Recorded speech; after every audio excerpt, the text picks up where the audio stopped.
Sign में कौन कौन सा है? लम है, आधार है। ठीक है, 2 नंबर में क्या कहता है कि आंधी आने से एक पेड़ टूट गया। एक पेड़ था, जब आंधी आया तो वो क्या हो गया? टूट गया। और टूटा हुआ भाग इस तरह मुड़ जाता है कि पेड़ का शिखर शिखर जमीन छूने लगता है। और इसके साथ कितना डिग्री कोण बनाता है? 30 डिग्री का कोण बनाता है। तो पेड़ के पाद पाद का मतलब पैर होता है। पाद बिंदु की दूरी जहां पेड़ का शिखर जमीन को छूता है 8 मीटर है। पेड़ की ऊंचाई ज्ञात कीजिए। ठीक है, एक क्या है? पेड़ है। देखिए गिवन दिया गया है। ठीक है, एक पेड़ है, ये हमारा हो गया पेड़।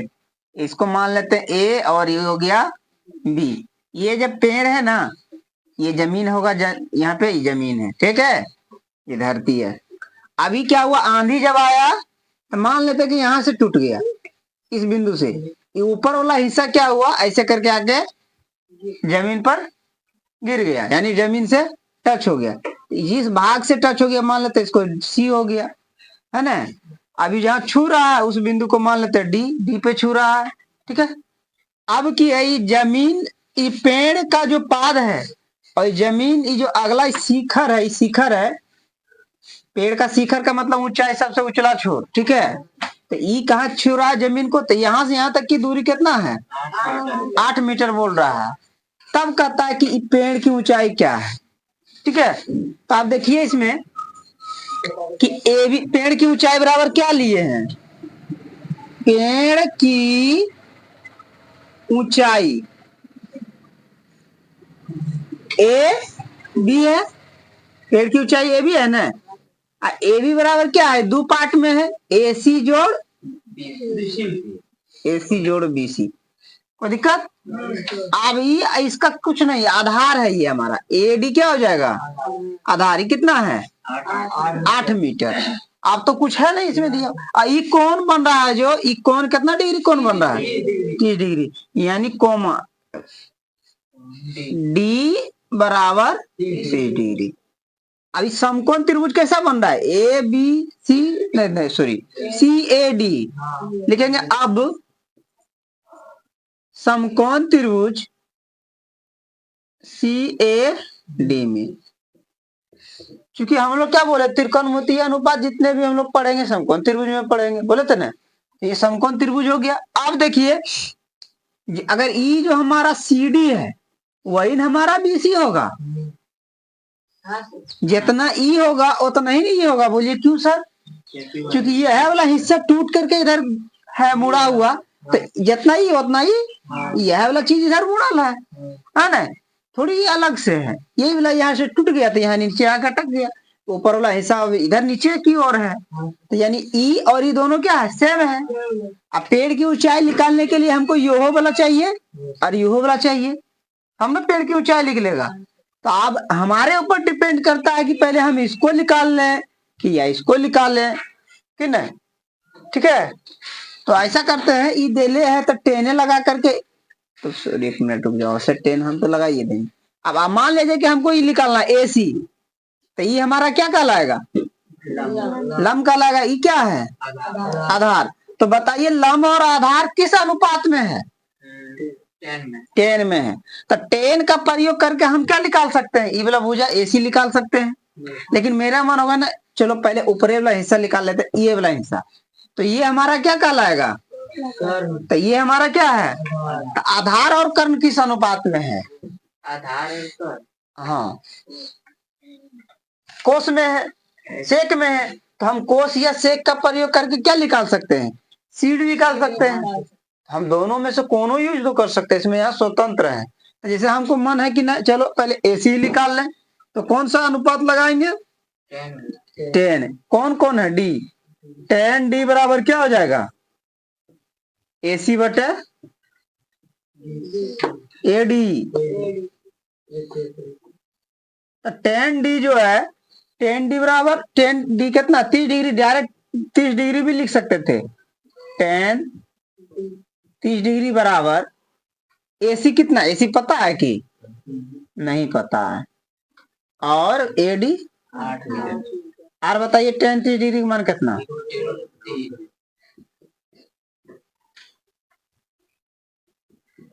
बटे 8 ई ने गुना और ई। अच्छा सेम में क्वेश्चन हम ही लिखे थे, तनी सन अंतर था। AC बराबर कितना 8 बटे √3 मीटर। ये हमारा निकला अभी AC। अब यहाँ दो प्रक्रिया, या तो ई जब पता चल गया है कि AC 8 बटे √3 है मीटर, तो आप दो को पता है लंब और आधार तक कर्ण निकालने के लिए पाइथागोरस लगा सकते हैं। ऐसे भी हम लोग लगा सकते हैं, या तो एक बार कोस ले लेंगे, तो कोस ले लेंगे तो फिर इसके अनुसार भी हम लोग निकाल सकते हैं। तो जैसे कि हम देखो आसान से ही निकल जाएगा, कोसे ले लेते हैं। कोस 30 डिग्री बराबर, तो कोस 30 डिग्री बराबर क्या हो जाएगा, कोस थीटा बराबर क्या होता है, आधार बटे कर्ण। तो आधार यहाँ क्या है AD, और कर्ण क्या है CD। ठीक है, कोस 30 डिग्री का मान कितना होता है √3 बटे आइन होता है। अब बराबर AD, AD लिख दिए, हाँ AD कितना है 8 मीटर। CD कितना, CD निकालेंगे, CD रह जाएगा अभी ही ना, और ही यानी CD बराबर कितना हो जाएगा, CD गुने √3 रहेगा, 8 दूनी 16 मीटर। तो CD बराबर कितना हो जाएगा 16 बटे √3 मीटर। नहीं, अब CD भी निकल गया, और CD बराबर किसके बराबर है, BC के बराबर। अब आपके पास E भी हो गया, E भी निकल गया, तो पेड़ की ऊंचाई लिख लेगा क्या, नहीं लिख लेगा। अब तो E भी पता हो गया, E भी पता हो गया, ये पूरे पेड़े है तो नहीं पता चलेगा। पेड़ की ऊंचाई देखिए क्या लिखे है, पेड़ की ऊंचाई बराबर देखिए यही ना है। आपके पास AC पता है, BC पता है, तो पेड़ की ऊंचाई नहीं पता होगा। अब यहाँ लिख लेंगे लास्ट में आता है, पेड़ की ऊंचाई बराबर दिया गया AC जोड़ BC। AC कितने है 8 बटे √3 जोड़, और BC कितना है 16 बटे, अब जोड़ दीजिए 16 8 24 बटे, तो इतना मीटर। या तो यहाँ परिमेयकरण कर देंगे, परिमेयकरण जानते हैं करने, परिमेयकरण करने देखो यहाँ दिखा देते हैं।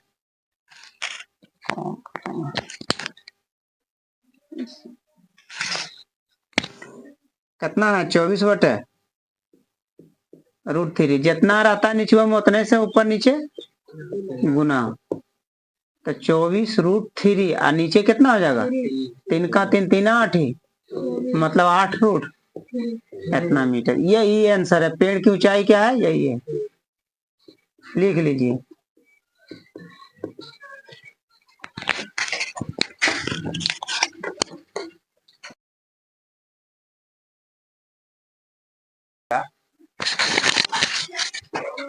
देखिए अगला सवाल 3 नंबर क्या कहता है,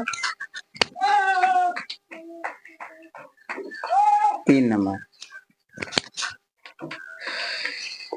3 नंबर कहता है कि एक ठेकेदार बच्चों को खेलने के लिए एक पार्क में 2 फिसल पट्टी लगाना चाहती है।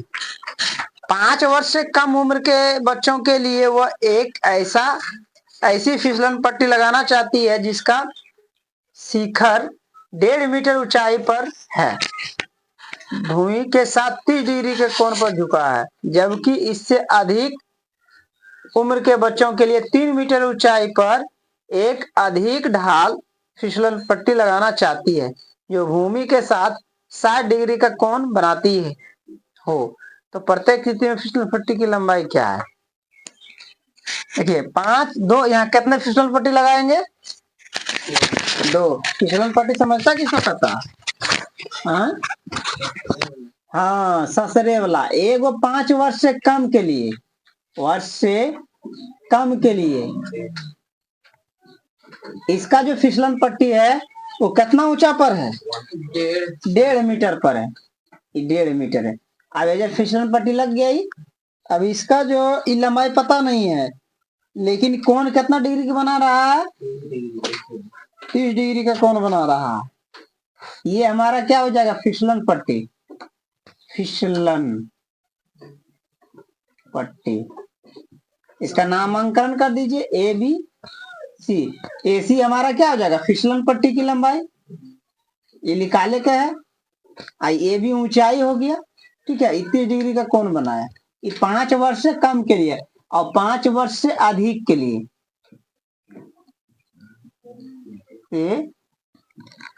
अधिक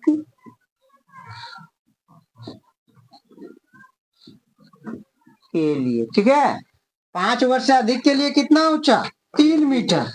और कौन कितना डिग्री बना रहा है, 60 डिग्री का बना रहा है, नहीं तो ये जो ऊंचाई है कितना हो जाएगा, 3 मीटर। और ये जो फिसलन पट्टी लगाई है थोड़ा ज्यादा ढाल दे दिया है, ठीक है, तो ज्यादा ढाल दिया तो कितना डिग्री कौन बना रहा है, 60 डिग्री बनाएगा, तब फिर तो और ढाल ज्यादा होगा ना, ऐसे। ये 60 डिग्री का कौन, कितना डिग्री का, 60 डिग्री। ये हमारा फिसलन पट्टी है, फिस लन पट्टी, वहां क्या लिखा है, फिसनल लन, नहीं फिसलन, फिसलन पट्टी, ससरा हुआ नहीं, हाँ। एक नाम दे देते हैं पी, एक नाम देते हैं क्यू, इसका नाम देते हैं। तो दोनों के स्थिति में क्या कर रहा है, फिसलन पट्टी की लंबाई ज्ञात करने के लिए, है ना। तो आप देखिए कि ये हमारा क्या कहलाएगा, ये वाला भुजा लंब कहलाएगा। तो जब हमारा ये लंब है तो ये कर्ण तो फिक्स है, फिसलन पट्टी यहाँ कर्ण है, तो फिसलन पट्टी अगर ऐसे लिख लेगा तो फिसलन निकल जाएगा। तो बताइए कि ये लंब और कर्ण किस अनुपात में आता है, लंब और कर्ण साइन में आता है, कोसेक में आता है, सेम परेशानी दोनों में है, दोनों में सेम परेशानी लगा करके निकाल सकते हैं, है कि नहीं। ये सब जपाल है माता के। देखिए यहाँ कितना डिग्री कौन दिया है, तो साइन एक बार लिख देते हैं, साइन 30 डिग्री बराबर क्या हो जाएगा, ए बी ए सी। कोई दिक्कत कहा हुआ, ए बी बटे ए सी, चूंकि लंब बटे कर्ण होता है, लंब हमारा ए बी है और कर्ण हमारा ए सी है। साइन 30 डिग्री के मान कितने, 1/2। ए बी कितना, 1.5 मीटर, ए सी कुछ नहीं, ए सी गुना 1, ए सी 1.5 गुना 2, 3 मीटर। यानी फिसलन पट्टी की लंबाई कितना है, एक आंसर हो गया हमारा, पट्टी की लंबाई बराबर 3 मीटर। सेम पर यहाँ लगाएंगे, ठीक है, कल निकालेंगे बस। तो सवाल में अगर फिसलन पट्टी की लंबाई बता दीजिए तो हम एक में काला माथा फोड़ जाए,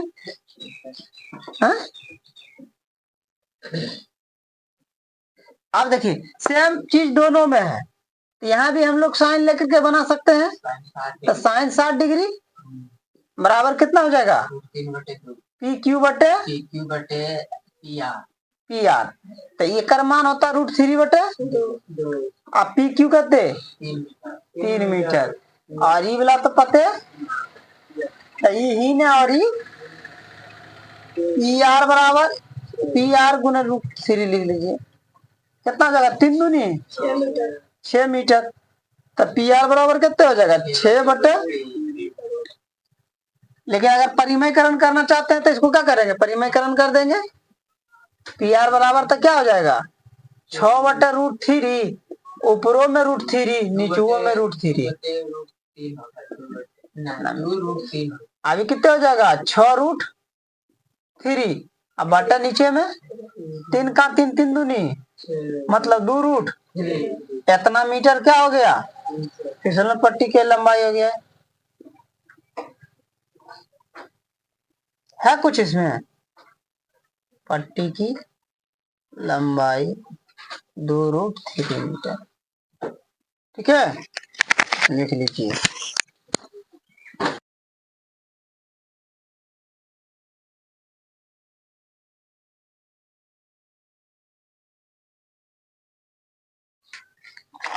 अगला 4 नंबर, ठीक है।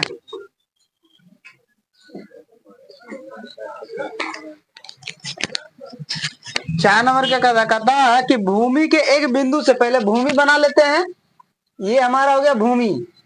एक बिंदु से मान लेते हैं इस बिंदु पर, इस बिंदु का नाम दे देते हैं ए। बिंदु पर जो मीनार के पाद से 30 मीटर की दूरी पर है, भूमि के एक बिंदु से, इस बिंदु से मीनार के पाद, मीनार का पाद यहाँ मानते मीनार है, ये क्या है, मीनार का पाद है, मीनार खड़ा ऐसे करके, ये बिंदु है बी। यहां से यहां तक की दूरी कितना है, 30 मीटर, ठीक है।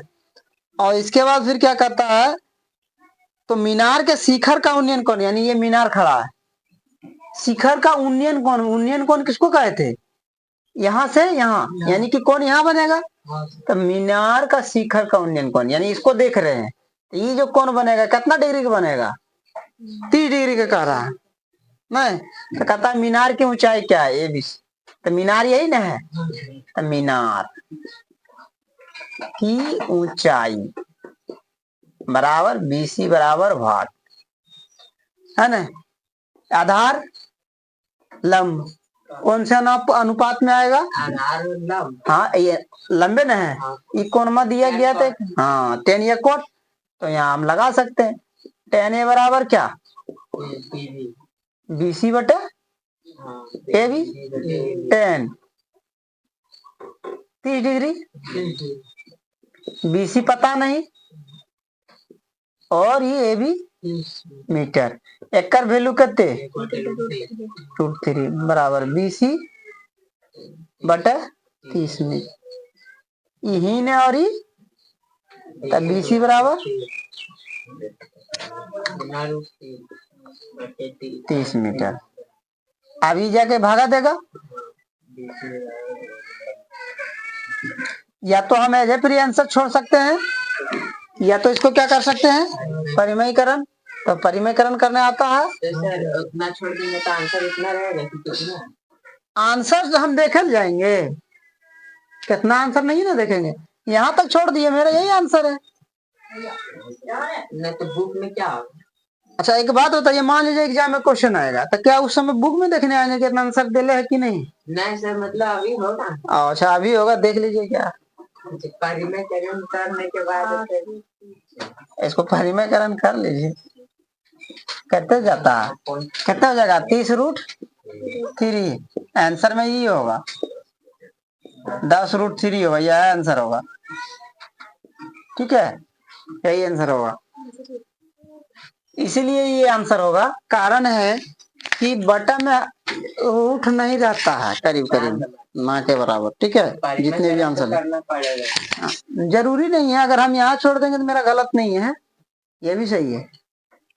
अगला सवाल 5 नंबर कहता है, भूमि से 60 मीटर की ऊंचाई पर एक पतंग उड़ रहा है, भूमि से 60 मीटर की ऊंचाई पर एक पतंग, ये देखिए भूमि है, ये भूमि है, यहाँ से इसकी ऊंचाई पर एक पतंग है, यहाँ पतंग उड़ रहा है, ये क्या उड़ रहा है, पतंग, ये कितना ऊंचा पर उड़ रहा है, 60 मीटर की ऊंचाई पर, ठीक है। अब फिर क्या कहता है, तो पतंग में लगी डोरी को अस्थायी रूप से भूमि के एक बिंदु से बांध गए। अच्छा एक बात बताइए, ये पतंग यहाँ है तो इधर नहीं होगा रस्सिया, इसका तिरछे रहता कि सीधा सीधी रहता, तो यहाँ उड़ रहा है, इसको क्या करता है, जमीन में कहीं एक जगह से निश्चित बिंदु पर बांध देता है, ठीक है। पतंग की क्या है, रस्सी की लंबाई, पतंग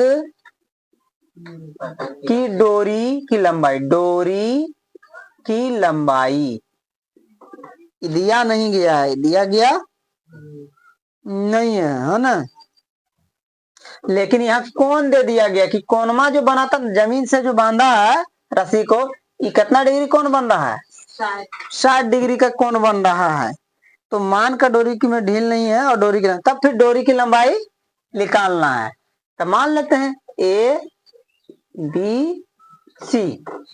अब देखिए ए बी हमारा क्या हो गया, पतंग की ऊंचाई, यहाँ लिख लीजिए, लिखना चाहते हैं तो ए बी बराबर पतंग की ऊंचाई,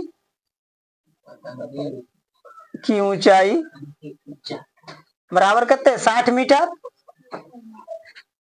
डोरी की लंबाई नहीं पता है, लंबाई बराबर AC बराबर वाट, कौन C बराबर 60 डिग्री, तो कौन सा फॉर्मूला लगाएं, कौन सा अनुपात लगाएंगे, जिसमें कि हमको क्या निकालना है, कर्ण निकालना है, और लंब पता है, तो लंब कर्ण वाला अनुपात लगाना है, तो लंब और कर्ण किस अनुपात में है? तो यहाँ साइन कोस में नहीं है, कोसेक में है। तो साइन कितना कोण है? साइन 60 डिग्री बराबर क्या हो जाएगा? पहले ये वाला बोलिए ना, ए बी बटे ए सी। अब इसका मान बोलिए कि 1/2 नहीं, √3/2। हाँ, ए बी कितना? ए सी नहीं पता, ही ने और ही ने, तो √3 60 दूनी 120 मीटर। बॉटम में √3 जाएगा। तो ऐसा करते हैं कि ऊपर नीचे √3 से गुना करते हैं ना, तो एज है फिर दोनों साइड न छोड़ो, रहने दो, वो झोल हो जाएगा। ऐसे वो भी गलत नहीं होगा, लेकिन छोड़ दीजिए इसको। देखिए इतना मीटर होगी हमारा डोरी की। नहीं तो हमको क्या करना है, परिमयकरण कर देना है। हारों का परिमयकरण करने पर लिख दीजिएगा तो भी ठीक, नहीं लिखिएगा तो कोई बात नहीं। हारों का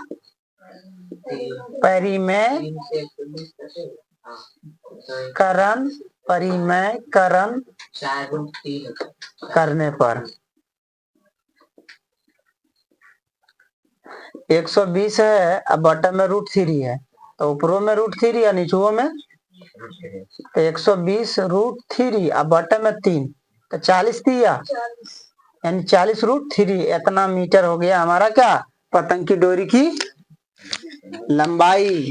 ठीक है, चलिए आगे लाइन में।